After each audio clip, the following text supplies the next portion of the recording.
Buenas noches, amigues de Les Matristiques.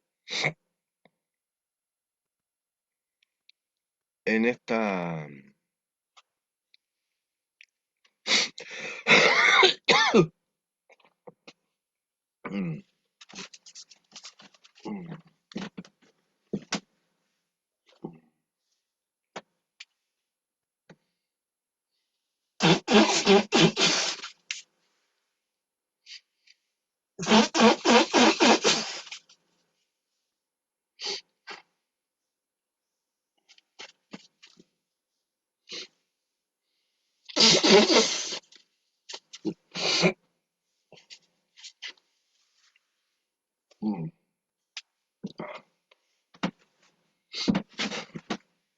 en este en este quinto capítulo de nuestra serie dedicada a resolver la pregunta de por qué la gente es tan sumisa con la opresión y termina amando a sus opresores, idolatrándolos, creyéndolos sus libertadores. Por ejemplo, Milei. Voy a cerrar la idea que dejé inconclusa la vez anterior, que eh, eh, la no percepción del tiempo, la incomprensión del tiempo, concluye en este paradigma cartesiano eh, de Occam, Descartes y Newton, en la idea del tiempo-espacio como algo homogéneo. Es decir, que es igual en todo momento y en todo lugar, porque precisamente se le ha vaciado de contenido, hasta el punto de que cuando uno dice espacio, piensa en un espacio vacío, como el espacio exterior, en donde no hay nada entre planeta y planeta, estrella y estrella. Pero esto no era así antes. De hecho, el- la máxima,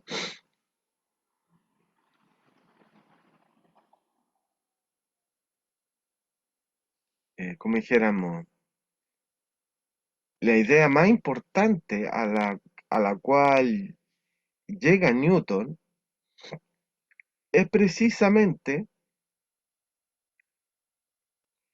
eh, no la idea de gravitación universal, como dice un historiador, como dicen los mismos historiadores de la ciencia,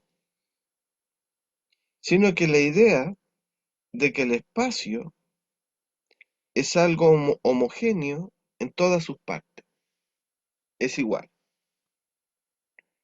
Y por lo tanto el tiempo también es lo mismo, es algo totalmente indiferenciado.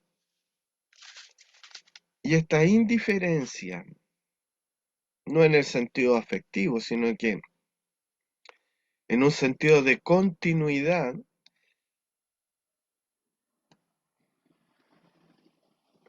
llega al paradigma, se convierte en el paradigma de el continuum, como le llaman los anglosajones, de que el tiempo-espacio es un continuo, es decir, eh, algo que no tiene fisuras, algo que no tiene, como dijéramos, discontinuidad. Pero precisamente la física del siglo XX, la vamos a llamar, tanto en sus dos vertientes, tanto relativista como cuántica, demuestra que tiempo y espacio no son continuos, sino que son discontinuos. Por eso que el máximo descubrimiento de Planck es el quantum. Es decir, la materia no es un churro continuo, sino que está dividida en unidades discretas, como dicen los físicos,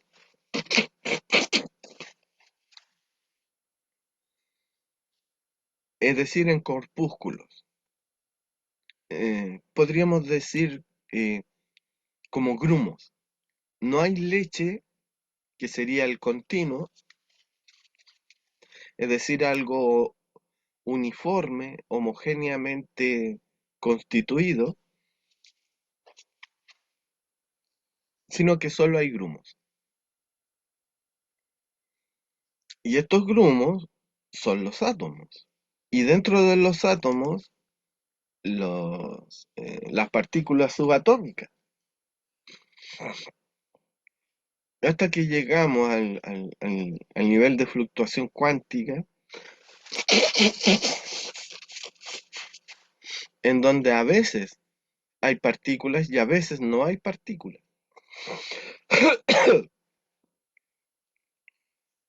Porque todo es una fluctuación de energía en cero y uno. Es decir, a veces hay energía y a veces hay vacío, hay carencia, no hay energía.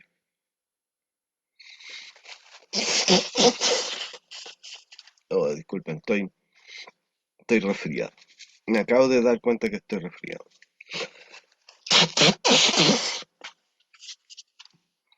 Pero como es el único momento del día donde hay un poco de silencio para poder concentrarme en las ideas y no en el ruido, es ahora o nunca.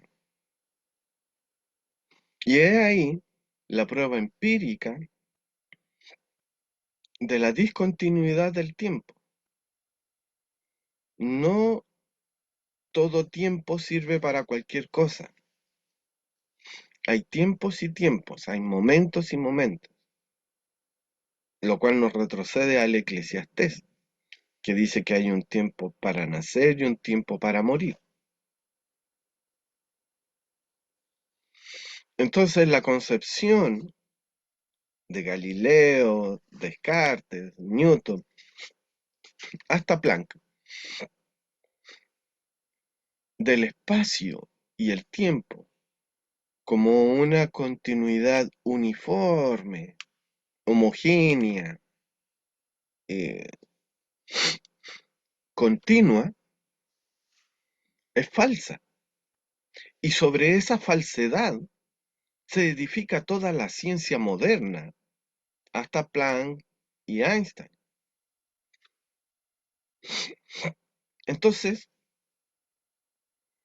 la consecuencia lógica es que esa ciencia, sirviendo de metarrelato epistemológico para las ideologías políticas que nacen en la modernidad, como por ejemplo el librecambismo, el mal llamado liberalismo y el marxismo, parten de presupuestos científicos epistemológicos completamente falsos. Y por simple lógica, un edificio que tiene cimientos malos, mal hechos, inevitablemente se cae, no sirve.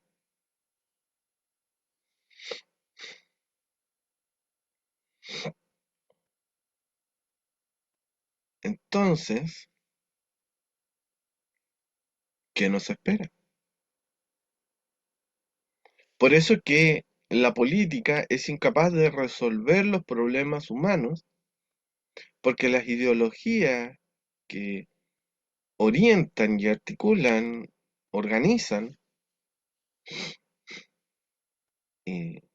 los movimientos y partidos políticos que en ella interactúan y compiten, entre comillas, parten de presupuestos falsos, erróneos, y por lo tanto toda acción emprendida a partir de esos presupuestos falsos solo nos va a, em, ¿cómo se llama? Solo va a concluir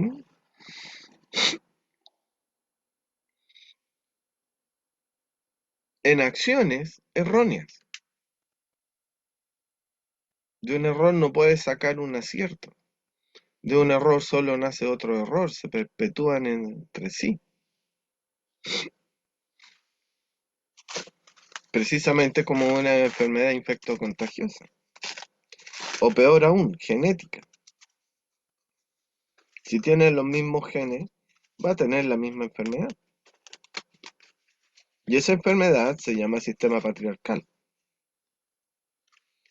Entonces, el, el, el, el aporte de los mayas galácticos, como dicen por ahí, fue precisamente traer una concepción del tiempo no lineal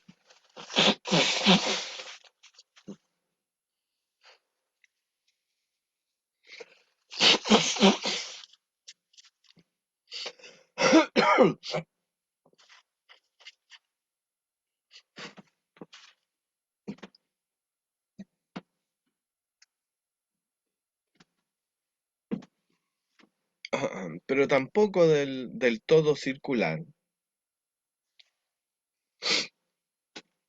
sino una concepción del tiempo espiral, en donde se combina lo mejor de la línea y lo mejor del círculo. O mejor dicho, porque el círculo también es una línea. Lo mejor de la recta y lo mejor de la curva. Entonces, una idea que yo ya había leído en el filósofo italiano Gian Battista Vico. Por eso que Mark Twain, 2 siglos después de Vico, diría esa frase que se ha vuelto tan famosa últimamente: la historia no se repite, pero tal vez rima.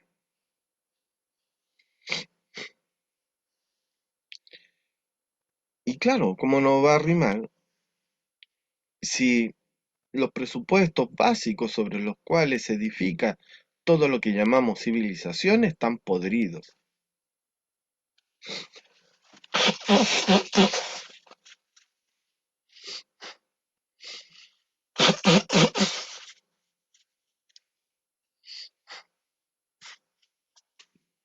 Por eso que es inevitable el colapso de las civilizaciones patriarcales. Entonces, em,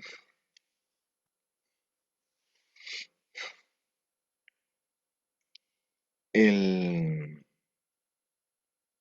el presupuesto básico de, como habíamos visto, de simplificación en Ockham, mecanización, Descartes, nos lleva a la conclusión lógica de Newton de una verdadera tabula rasa de la realidad, como si nada existiese y todo fuese un vacío que hay que llenar de cosas. Capitalismo.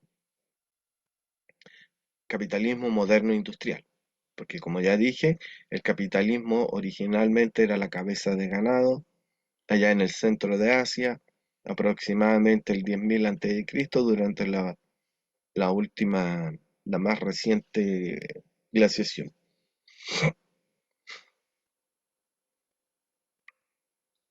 Entonces, eh, la consecuencia lógica, evidentemente, es una ideología economicista que nos dice que hay que producir más y más cada día, es decir, crecimiento económico, mediante la modalidad del monocultivo. ¿Y qué es el monocultivo? El traspaso de la idea de un espacio tiempo homogéneo al espacio llamado campo que se vuelve homogéneo, kilómetros y kilómetros plantados con la misma planta, en una homogeneidad absoluta, lo que llamamos monocultivo. El invento de la modernidad es el monocultivo, porque en la Edad Media se sabía que no se podía cultivar lo mismo en mucho terreno todo el tiempo, porque la tierra se empobrece, y por eso que eh, su técnica de cultivo propia era el barbecho, en donde dejaba que crecieran malezas, porque esas malezas fijan nitrógeno en la tierra, y el nitrógeno es vital. Entonces, con el monocultivo se deteriora el suelo, se consume, porque eh, la- ¿cómo se llama? Las gramíneas, la- eh, los cereales como el trigo, el maíz, etcétera, consumen todo el nitrógeno que hay en la tierra y por lo tanto la tierra después ya no es capaz de sustentar más plantaciones industriales. Y por eso que viene la necesidad de abonarla. Para mantener el monocultivo, es decir, la homogeneidad, pasó de la epistemología a la vida cotidiana de las personas. Y eso es lo que quería demostrar. Por eso que no es indiferente o qué me importa a mí ese tipo de weá. No, porque ese tipo de weá son las weas que modifican condiciones y determinan tu existencia. Como decía Ortega y Gasset ya por 1925, lo, lo que se piensa en la academia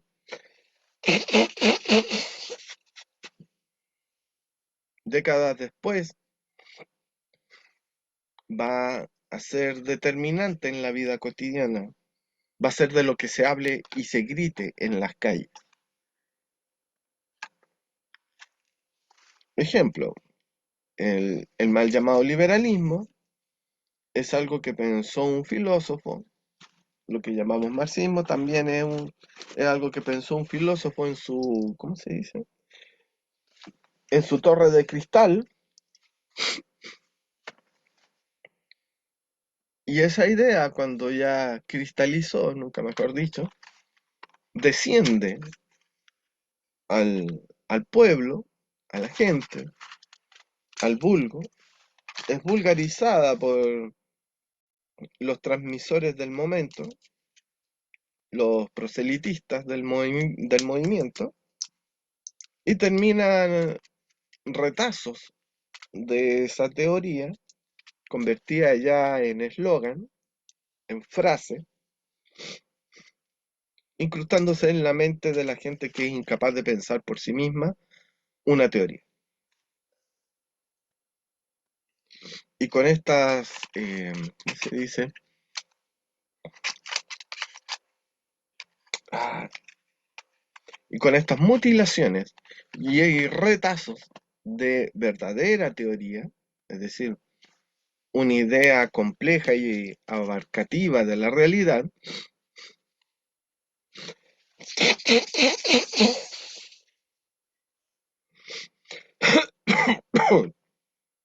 se creen capaces de modificar algo mucho más complejo llamado realidad.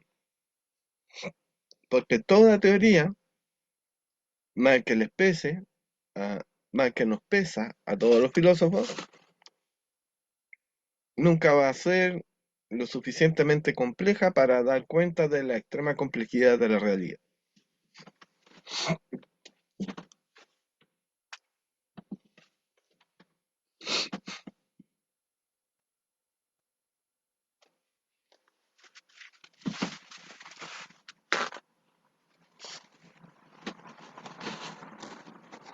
Por lo tanto, hay momentos, por eso la frase tiene cierta razón, cuando hay momentos en la vida en que Oh, se nos presentan encrucijadas en las cuales hay que decidir y esa decisión em, es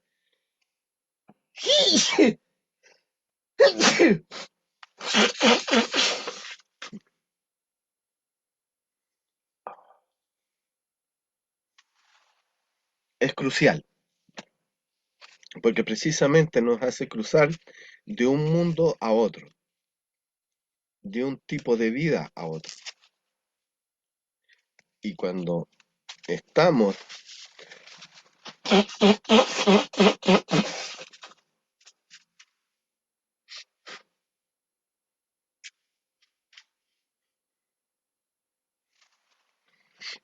en ese momento decisivo,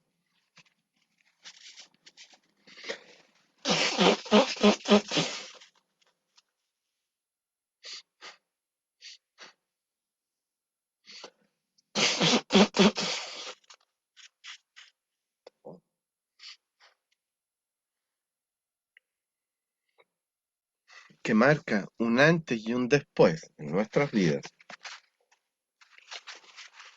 hablamos de un momento crítico,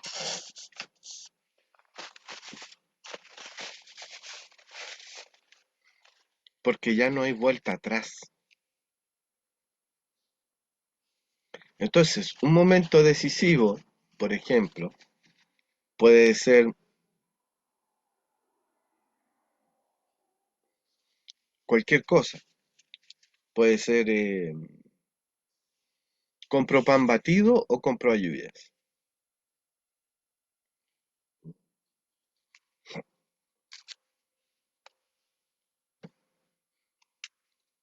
Preparo papas o preparo fideos.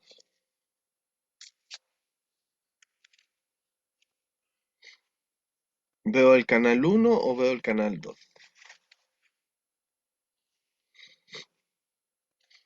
O dejo de ver la tele para siempre y me pongo a ver youtubers.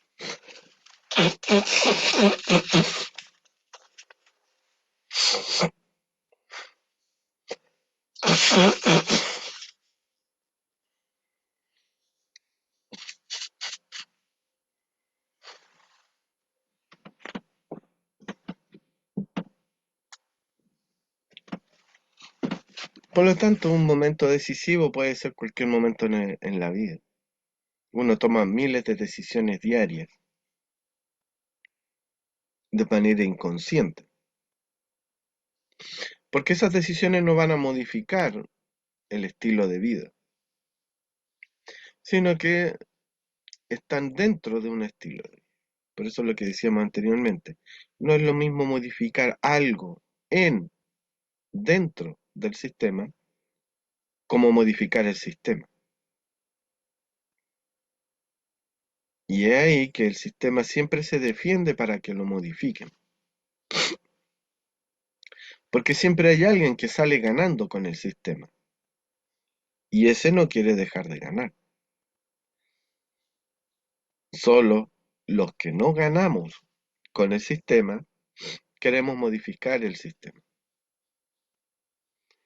Pero es ahí que siempre los estúpidos son mucho más que los inteligentes. Y los estúpidos se dejan convencer de que lo único necesario es modificar algo en el sistema. Entonces, votan por Milei, que les promete luchar contra la casta.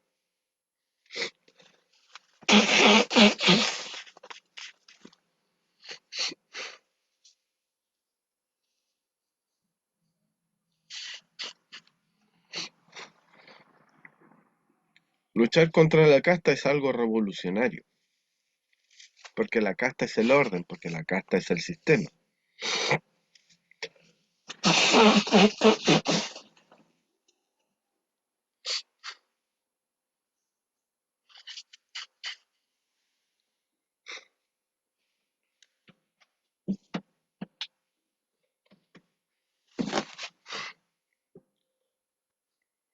Pero, como hemos visto, que en el fondo de las mentes, de las psiques, de, de todas las personas, funcionan los mismos marcos conceptuales y emocionales. Es imposible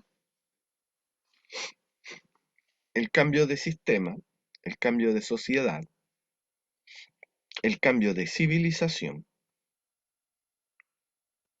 porque en el fondo todos son lo mismo, porque esa idea de homogeneidad se ha extrapolado a la sociedad misma. Y tanto el pobre como el rico piensan lo mismo, por eso que salió electo Milei. Abundan los reportajes, las entrevistas callejeras, en donde un pobre muerto de hambre termina diciendo lo mismo que dicen los pseudoeconomistas neoliberales mileístas. No, es que la casta se lo robó todo y por eso estamos mal. eh, y hay que hacer el ajuste fiscal y bajar la inflación. Cuando son estupideces, pero la gente se lo cree porque se ha cumplido la máxima de Goebbels de miente, miente, miente que algo queda. La sola repetición de una mentira hace que la gente la crea como verdad. Y ese es un mecanismo mental que tiene todo ser humano, que tiene toda sociedad y que precisamente impide su transformación. La impide, la aborta, a tal punto que la única forma de eh, cambiar esa mente o esa mentalidad, no la mente, ese pensamiento, es repetir machaconamente lo contrario, que es lo que están haciendo la gente que se opone a mi ley, diciendo, oye, bajar la inflación no te va a solucionar la vida, el ajuste fiscal no te va a solucionar la vida, sino que todo lo contrario te está cagando, porque impide que te dé alimento y por eso estás pasando hambre y estás desnutrido, porque sin el Estado tú te mueres de hambre, te mueres de dengue, etcétera. No, pero el Estado es una asociación criminal, lo dice el propio presidente de Argentina. Entonces eso te convierte en el mafioso más grande porque eres quien preside la organización criminal más grande de tu país, que es el Estado. Pero la gente es incapaz de realizar esa deducción lógica, ese silogismo, diría Aristóteles y Santo Tomás. Es incapaz de pensar con lógica, porque es incapaz de pensar en abstracto. Es incapaz de tomar una idea, confrontarla con otra idea y sacar una conclusión. Entonces, lo único que hace la gente es ser ¿cómo se le dice? Un cajón.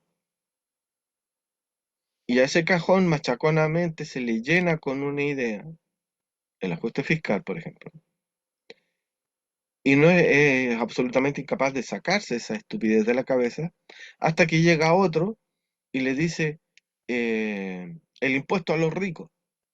Entonces, de tanto repetir el impuesto a los ricos, el impuesto a los ricos, desplaza, como diríamos, saca la idea del ajuste fiscal y la reemplaza eh, por otro retazo de idea, por otra consigna. Pero la gente es pasiva, por eso es que la llamamos cajones, que un día se le llena con una cosa y al otro día se le llena con otra, porque son absolutamente incapaces de la autorreflexión.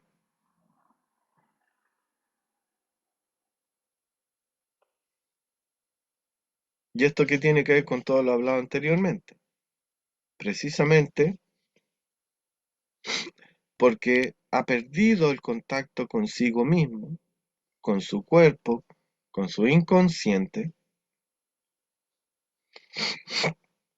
a través de una crianza que niega la biología. De esta manera, la persona crece en, en la negación del sí mismo, que es el cuerpo, desconectada de su psique más profunda y el inconsciente, y solo tiene una mente superficial, un ego, que ante la falta de evidencia profunda en sí mismo, lo único que hace es repetir lo que oye.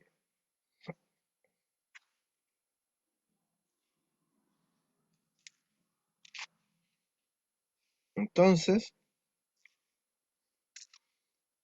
esa desviación psicopática que habíamos dicho, de desconexión, porque la psicopatía no es maldad, sino que es desconexión de la realidad, una desconexión emocional. Y por eso que la represión de las emociones es tan importante negativamente en la infancia. De no llores, no grites, siéntate, quédate quieto.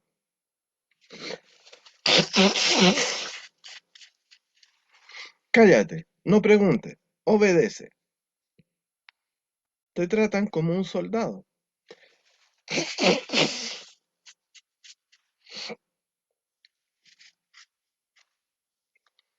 Los que se supone que deben amarte, que son tus padres. Si es que tienes padres, porque eso es lo otro. La descomposición de la sociedad lleva al hecho de que muchos infantes, bebés, ni siquiera tengan padres y sean literalmente mal criados en instituciones públicas en las cuales no se les da el cariño, el amor que se necesita a todo ser humano para vivir. Entonces, si no se mueren, quedan con serios trastornos somáticos, psíquicos y psicológicos profundos. Por eso el movimiento social, como lo llamo yo, de los Toyoko Kids eh, en Japón. Estos niños que salen de la casa porque en la casa nadie los quiere o francamente son abusados y prefieren irse a vivir a la calle en compañía de sus pares que también la han pasado como las pelotas eh, en sus familias y obviamente no tienen cabida en el sistema social porque eh, tampoco, tampoco digamos que las escuelas son muy cariñosas, tomando en cuenta que tus propios compañeros te hacen bullying. Y yo sé de esto de primera mano porque me lo hacían a mí. Allá en los años 80, imagínate, en los idílicos 80, donde se suponía que todo era perfecto y habíamos llegado al fin de la historia de Fukuyama con el sistema democrático neoliberal. Por eso que esa idea de que el tiempo es homogéneo y ya sea en su vertiente cíclica de pueblos ancestrales o en su versión eh, judeocristiana de un tiempo lineal desde un principio hasta un final absoluto, da lo mismo, porque ambas concepciones plantean un tiempo homogéneo. Y por eso que me interesó el estudio del calendario maya, porque plantea que cada día es distinto, cada día tiene su afán, pero real, específico, con la combinación de los 13 tonos y los 20 sellos, elaboran un calendario sagrado eh, de festividades a lo divino, que establece que cada día tiene una característica especial. Y por lo tanto, es propicio para algunas cosas y no propicio para otras.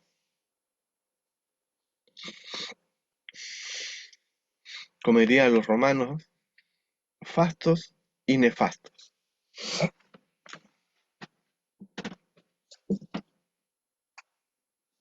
Ahora que se ha vuelto tan famosa la palabra nefasto, la han resucitado. ¿Será porque quieren resucitar el imperio romano? Pero las cosas no vuelven, no se repiten, pero riman. La Unión Europea no es el imperio romano.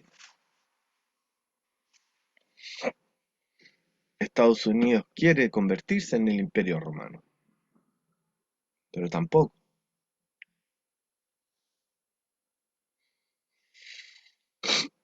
Porque la modernidad, precisamente, eh, sobre todo en el momento contemporáneo que estamos viviendo, el momento crítico por excelencia, por ser crítico, critica esa homogeneidad imperial. La homogeneidad de que en todas las ciudades del mundo hubiese un McDonald's y se bebiese Coca-Cola o Pepsi. ¿Se dan cuenta como una idea cuando es paradigmática, informa, es decir, da forma a todo el estilo de vida de esa civilización, no solo unificándola, sino que homogeneizándola hasta, eh, ¿cómo dijeron?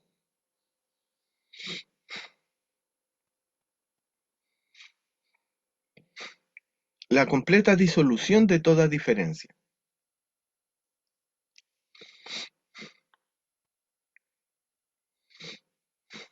Eh,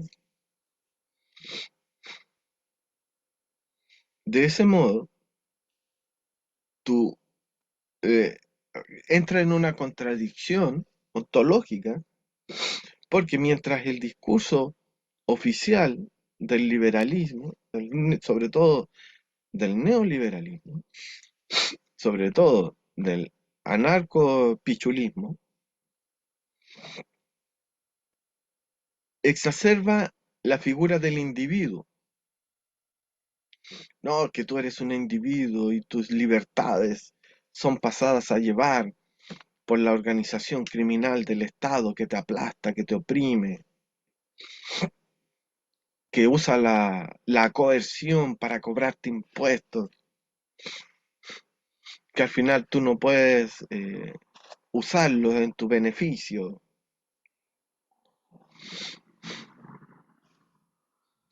porque se lo roba la casta. Pero todas las acciones y todas las estructuras, todos los procesos y todas las estructuras de la civilización neoliberal, por así llamarla,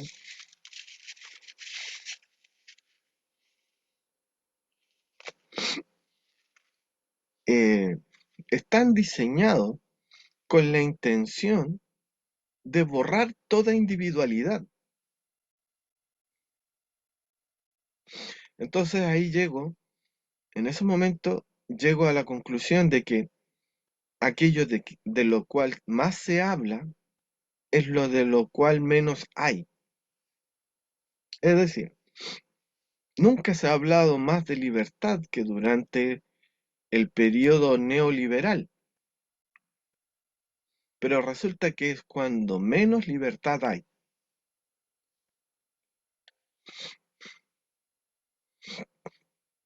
porque tú no eres libre de disentir, y esa es la libertad, la capacidad, la potestad, el poder disentir.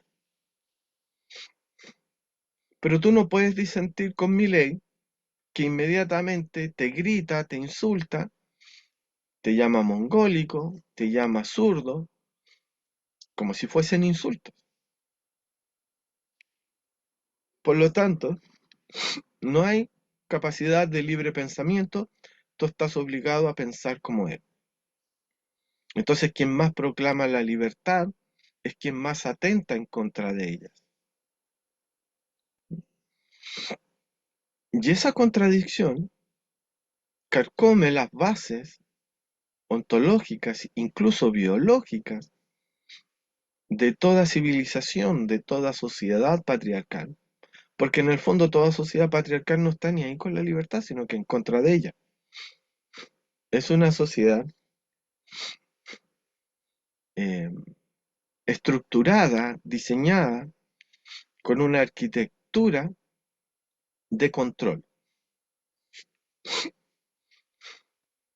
Y el control es obediencia y la obediencia es carencia de libertad. Por lo tanto, ninguna sociedad patriarcal es sustentable en el largo plazo. Y por eso es lo que decía, no hay estructura política que se sostenga más allá de 500 años. Los estados nacen y caen por eso mismo, porque su lógica contradictoria, su contradicción lógica, ontológica incluso,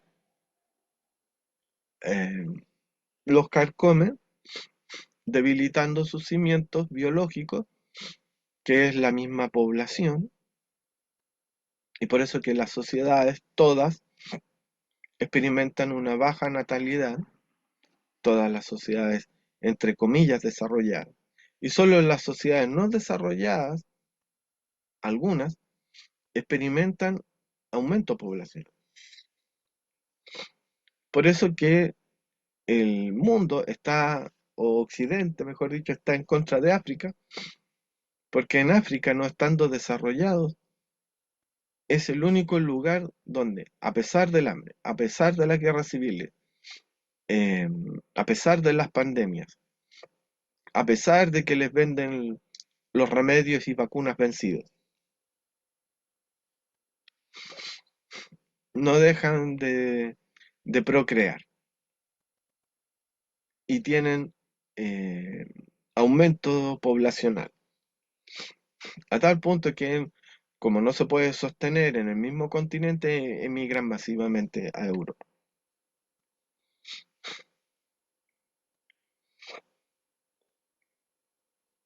Entonces, mientras en un lugar del mundo la población cae, en otro sube, lo cual nos habla de un dinamismo eh, eh, de dos polos. Por lo tanto, eso de la unipolaridad siempre fue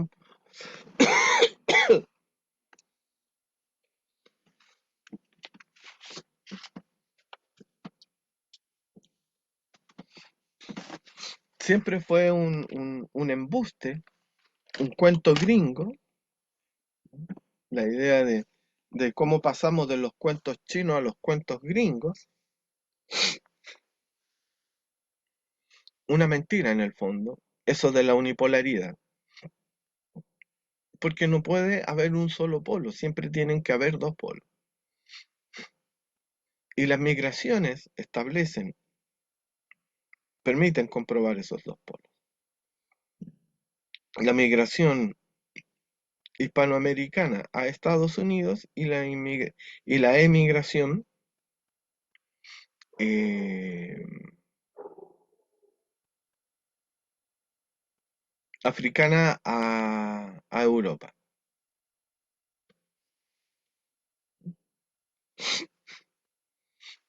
Entonces,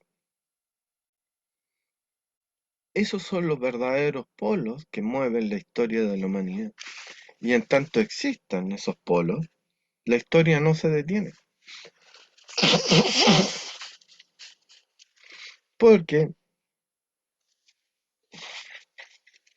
el fundamento ontológico, metafísico de la historia es el tiempo y el tiempo no se detiene.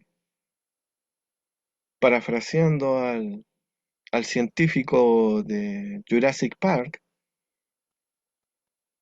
el tiempo siempre encuentra el camino para sortear todos los cercos que intenta imponerle un orden, entre comillas, para que se detenga en un específico status quo que beneficia a una específica minoría en desmedro de todos los seres vivos que habitan el planeta. Es como si el tiempo, el padre de la vida,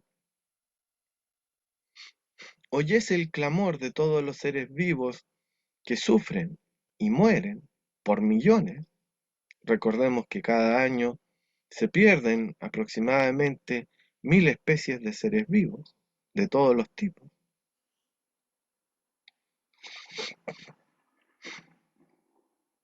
Y dijese, ya, voy a provocar el fin de la modernidad, porque ya no da más, eh, y se ha vuelto eh, destructora de mi propia creación.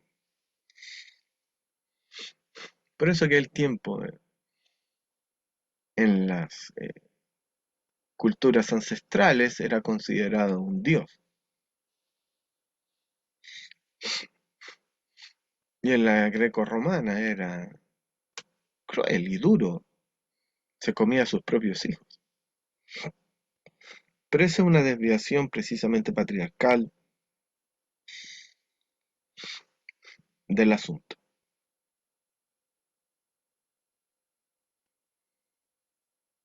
Cada día tiene su afán, cada era es distinta a la otra, con una característica, o mejor dicho, con una caracterología distinta, con un propósito, con un afán, con un deseo particular. Y la edad moderna, que se erigió como la edad de la razón, de las luces, terminó convirtiéndose en todo lo contrario,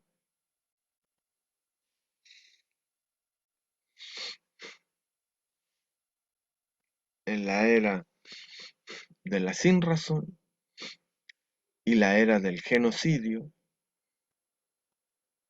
hasta la séptima extinción masiva de vida en el planeta por culpa de una lluvia de asteroides atómicos.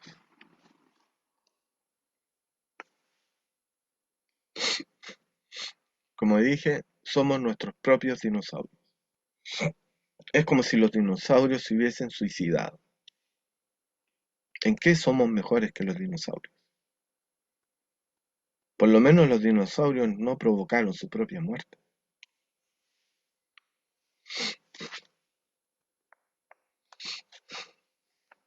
Ya.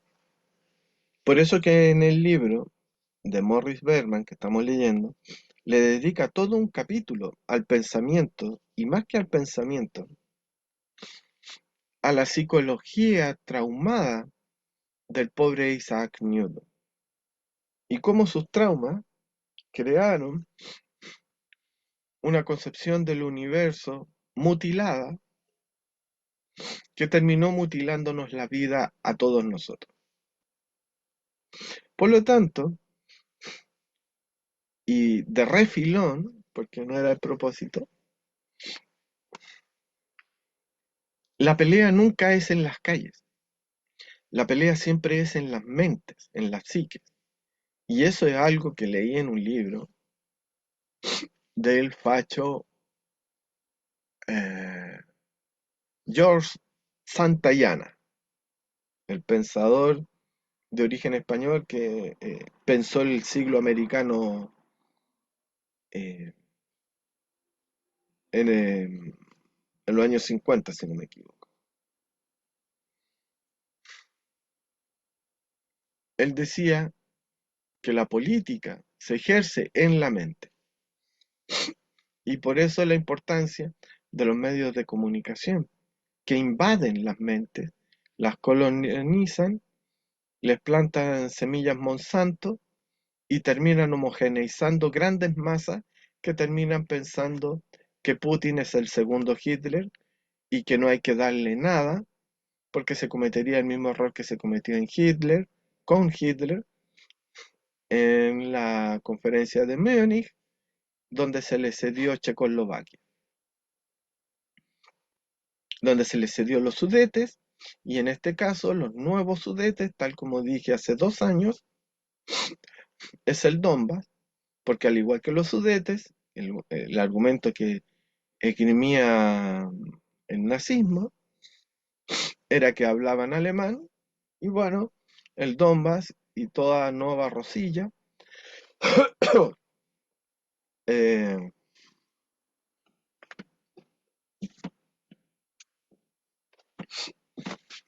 también son rusoparlantes, rusófonas.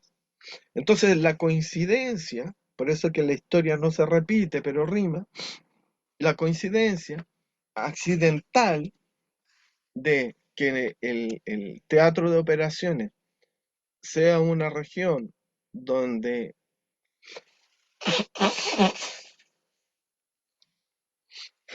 hay, ¿cómo se llama? Eh, Personas, población,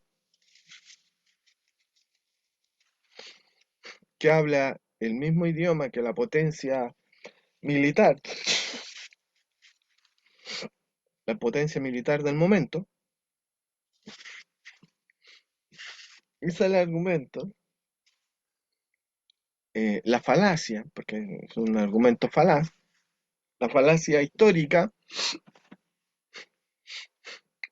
que utilizan para comparar a Putin con Hitler. Pero en ese mismo programa dije que la diferencia es que, y esencial, es que Hitler no demoró 8 años para ocupar Checoslovaquia, ni siquiera demoró 8 meses.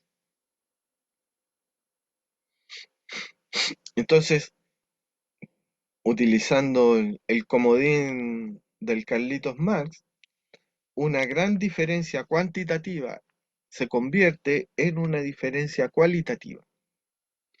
En eso tienes razón. Y también lo contrario. Una diferencia cualitativa se convierte o se transforma en una diferencia, una gran diferencia cuantitativa.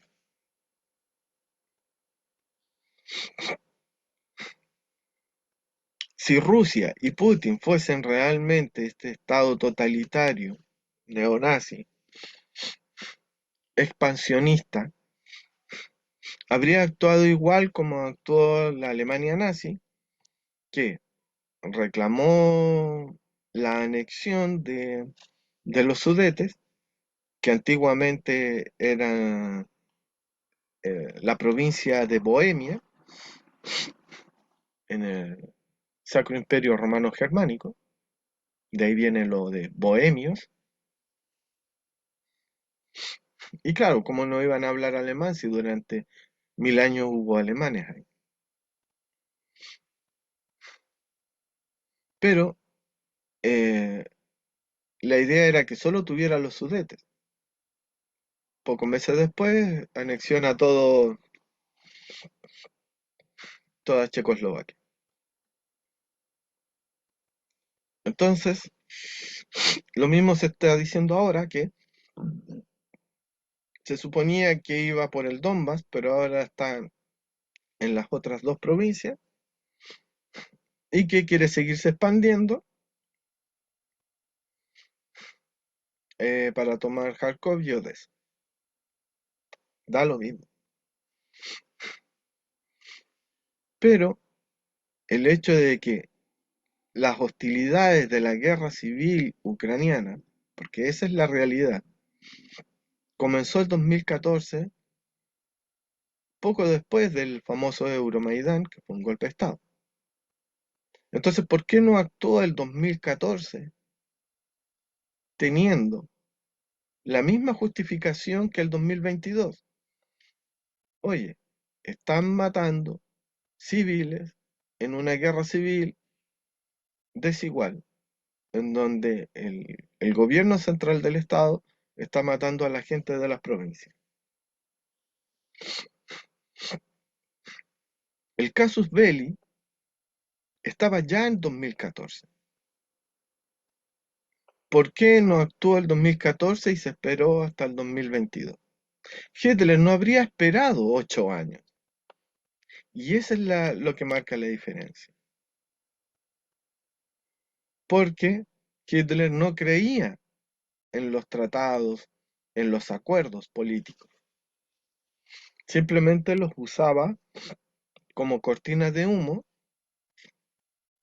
para que sus enemigos bajaran las defensas. Que es lo mismo que hizo Merkel con Minsk I y Minsk II.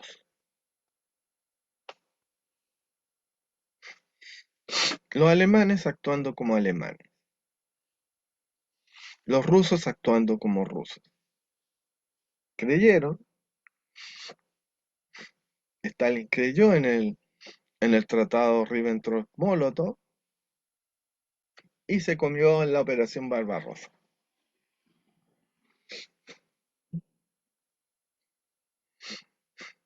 Tomando este antecedente, es que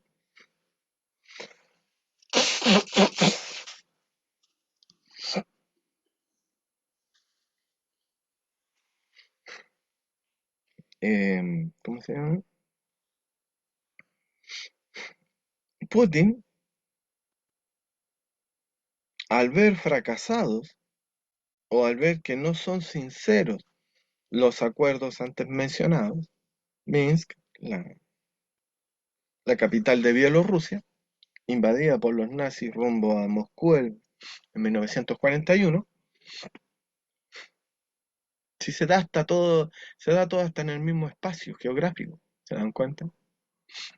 Y se da 80 años después. Hace 80 años, rusos y nazis combatían en el año pasado, en 1943, combatían nazis y rusos a orillas del río Dnieper. Bueno, ahora también rusos y nazis combaten a orillas del río Dnieper, solo que son otros rusos, no soviéticos, y son otros nazis, no alemanes, sino ucranianos, aunque también había ucranianos entre los nazis del 43, Stepan Bandera, y el nazi de la Galicia, no es raro que sea Galicia, la toponimia revela que era un sitio habitado por celtas, por eso Galicia y Gales y Gálatas,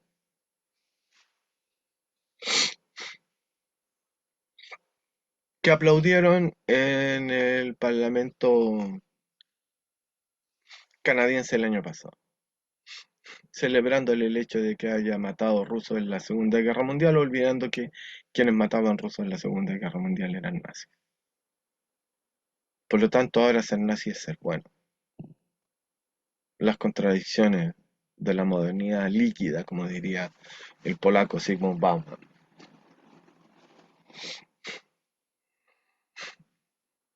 Lo que ayer era malo, hoy es bueno, lo que hoy es bueno, mañana es malo.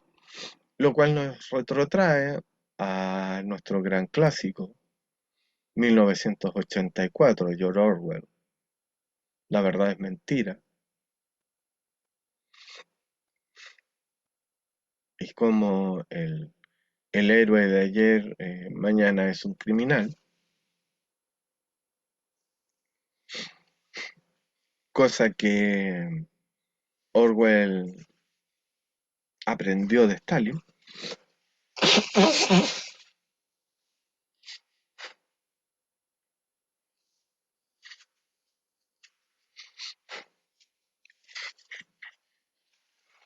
y sus purgas,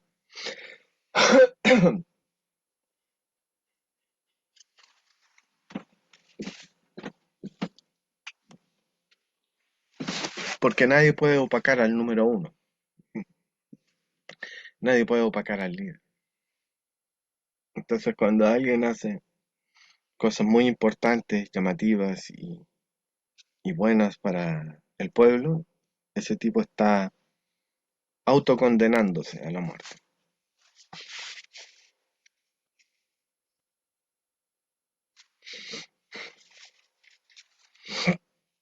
Porque la tesis o la idea básica es la siguiente.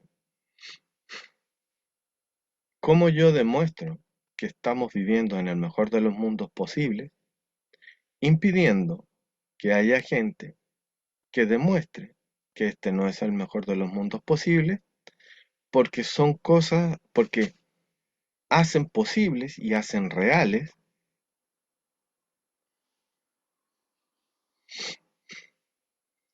cosas aún mejores que las que ya existen?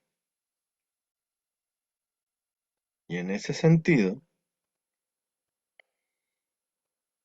organización social. Por eso es que quienes sostienen que puede organizarse una sociedad sin los conceptos de competencia y dominación, que son concomitantes, uno implica al otro,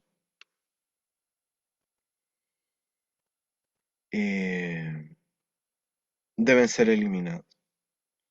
Porque eso haría entrar en duda a las masas de que esta es la única forma posible en que exista sociedad y haya civilización.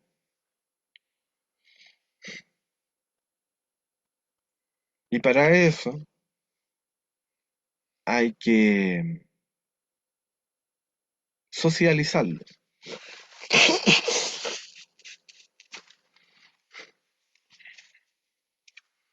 de tal modo que se reprima,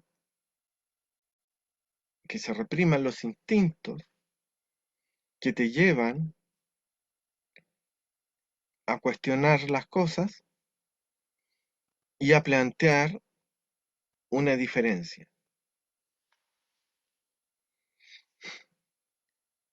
Es por ello que la homogeneización de la humanidad es el propósito de todo sistema patriarcal. Y es por ello que no hay diferencia entre el liberalismo y el comunismo, porque ambos, en su proceso de socialización, pretenden única y exclusivamente la uniformidad, la homogeneidad de la población, que sientan lo mismo, que piensen lo mismo, que hagan lo mismo, que obedezcan en silencio. La única diferencia es que de la obediencia de un partido único, en el caso del comunismo, se pasa a la obediencia al monopolio económico, porque esa es la tendencia inherente del capitalismo, desembocar en el monopolio todopoderoso. Porque solamente si eres todopoderoso, tienes el control sobre la sociedad como el pastor tiene el control sobre sus ovejas. Entonces, lo que nace hace 10.000 años como una técnica de sobrevivencia, una técnica eh, de pastoreo, se transforma en el metarrelato de toda sociedad patriarcal. Y ese metarrelato es lo que llamamos sistema patriarcal, que se inventa su religión, la religión de los pastores, donde culpan al agricultor, que es pacífico, Caín, lo culpan falsamente de la muerte de su hermano Abel, el supuestamente pacífico pastor que no andaba haciendo nada malo a nadie. Cuando histórica, antropológica y paleontológicamente está más que demostrado que son las tribus pastoras de centro de Asia en su expansión hacia los bordes de la gran placa euroasiática, quienes van sometiendo violentamente por genocidio a las civilizaciones matrísticas agricultoras, porque son pacíficos, porque no compiten, porque son capaces de producir tanto alimento que llega a sobrar. Por lo tanto, no hay violencia institucional en esas sociedades y a tal punto que el centro, el foco, por eso son matrifocales, es la mujer como dadora de vida, en contraste, contraposición y contradicción con las sociedades patriarcales en donde los dioses son hombres que quitan la vida, que matan. Entonces, por algo, lo que ahora se habla de necropolítica, en el fondo es simplemente la conceptualización de una realidad histórica humana que tiene más de 5.000 años de historia. Porque las religiones, que son el metarrelato que sirve para crear estos relatos políticos, es necrológica. Se basa en la muerte. Y propugnan la muerte como lo más cool, ya que es la demostración de poder. Yo te puedo matar. ¿Por qué me matas? Porque yo puedo.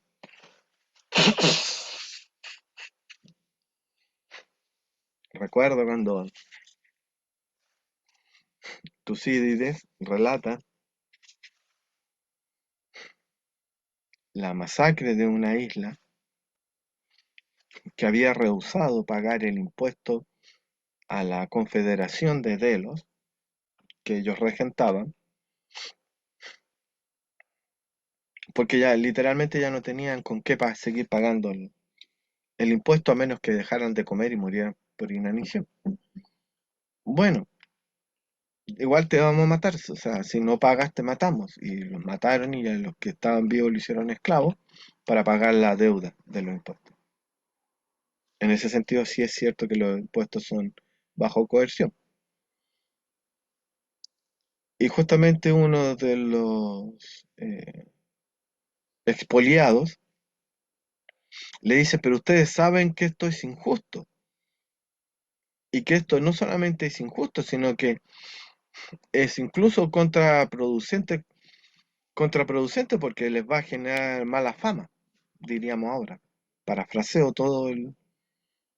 eh, todo el fragmento y resumo muy esquemáticamente el episodio histórico.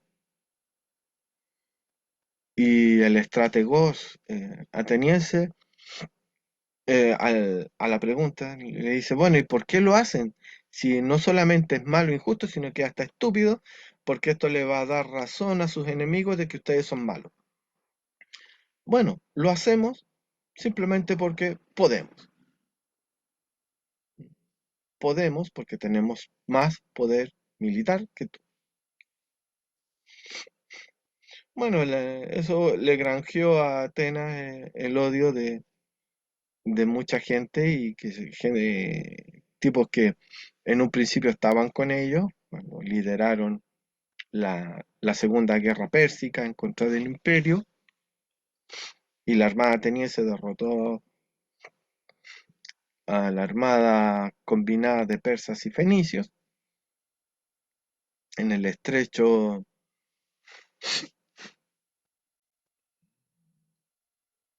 de Salamina. Fueron vistos como los grandes libertadores de Grecia, luego fueron vistos como los grandes opresores de Grecia, y la gente se fue pasando al bando de Esparta, los ex aliados de Atenas, que después de ser vistos como los malos de la película, fueron vistos como los libertadores de Grecia porque pusieron en su lugar a Atenas.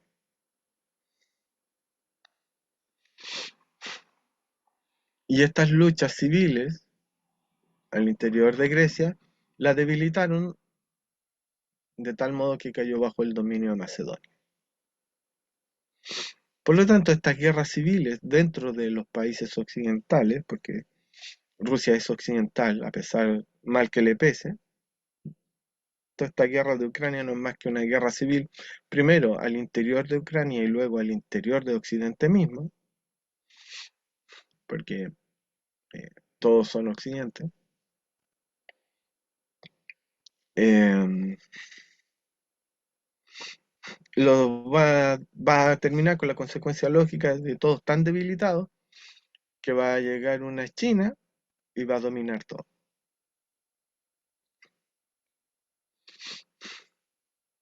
Entonces nadie sabe para quién trabaja y creyendo que trabajas para ti mismo, en el fondo estás trabajando para otro. Y en ese sentido, el único que tuvo esa visión fue Putin cuando propuso allá por el 2000 ser parte tanto de la Unión Europea como de la OTAN, para ir todo Occidente junto en contra de China. Imagínense, imagínense el farreo histórico de los anglosajones, los anglosionistas,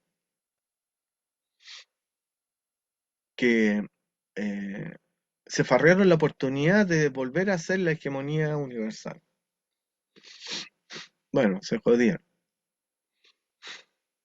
A tal punto que ahora Occidente no tiene suficiente munición para ir a una guerra. Y le estallaron dos, la de Ucrania y la de Israel. Entonces, si China quisiese, este es el momento de mayor debilidad de Occidente. Perfectamente podría tomar Taiwán.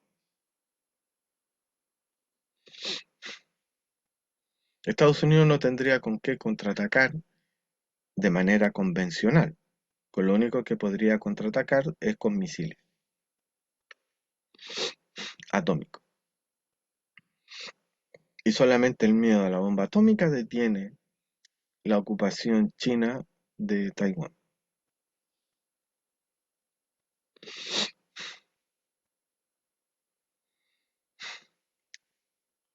A pesar de que tiene la ventaja de que sus misiles atómicos son hipersónicos. Por lo tanto, llegarían mucho antes a Estados Unidos que los norteamericanos y europeos a, ¿cómo se llama? A Rusia y China. Pero el solo hecho de que revienten 100 bombas atómicas nos sume en un invierno y una nueva era del hielo. Y eso reduciría drásticamente la población mundial a menos de 1.000 millones. Menos.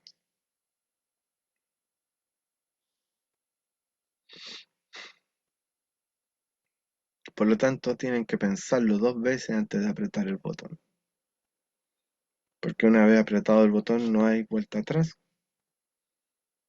Porque sería el evento más decisivo de la historia de la humanidad. Su autodestrucción.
Toda sociedad patriarcal está estructurada para hacer de la muerte un juego.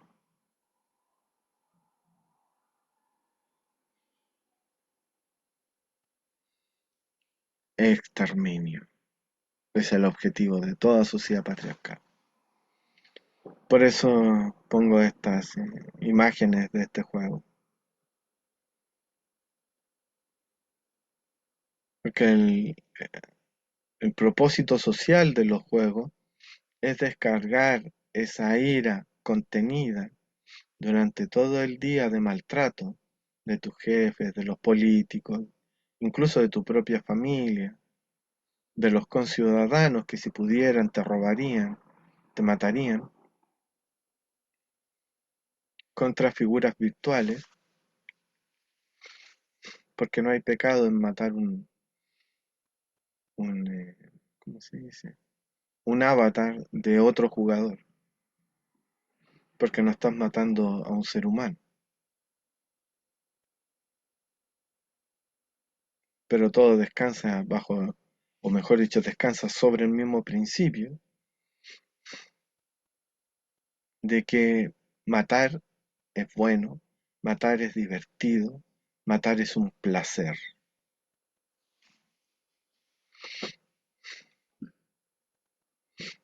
Y se normaliza mediante juegos, ya que están de moda los juegos del hambre.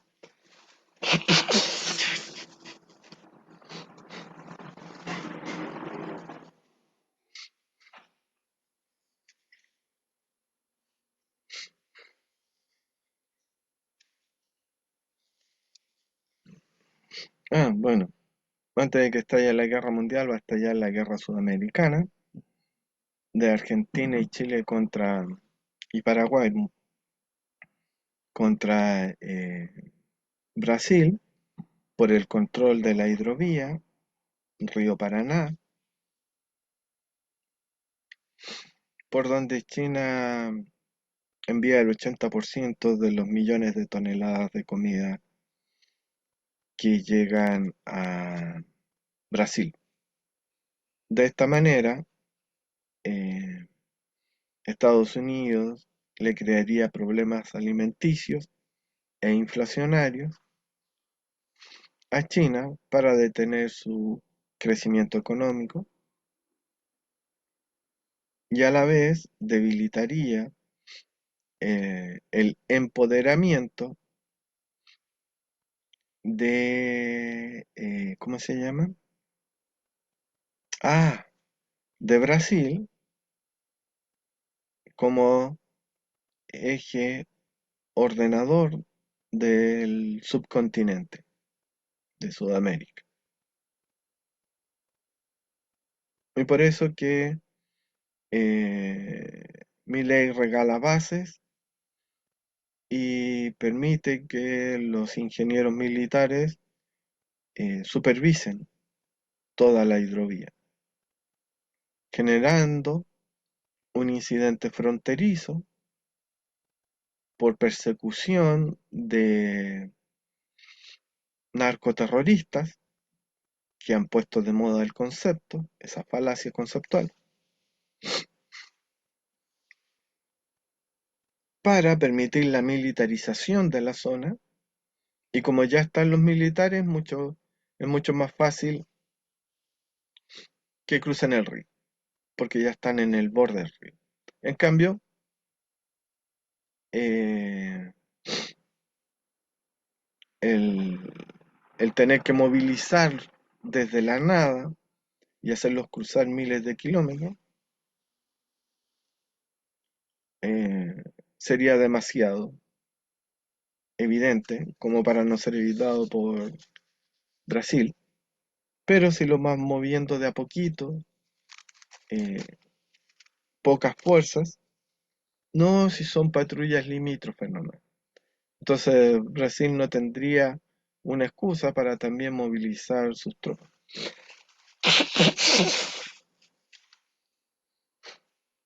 Y de esa manera tener cierto margen de sorpresas para cuando provoquen el falso incidente, no, el incidente de Tonkin, como lo provocaron para entrar en la guerra con Vietnam. Porque una guerra con Brasil es la misma lógica, ya que se llevaría también una guerra en una zona tropical selvática.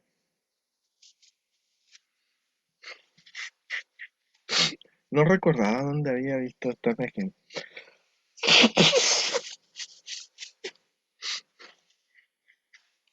Ya, amiga, ha sido demasiado por hoy.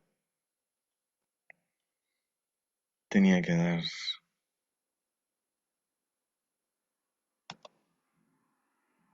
terminar la idea que quedó inconclusa la vez pasada. No sé si habrá espacio para alguna música después. Nos vemos hasta la próxima.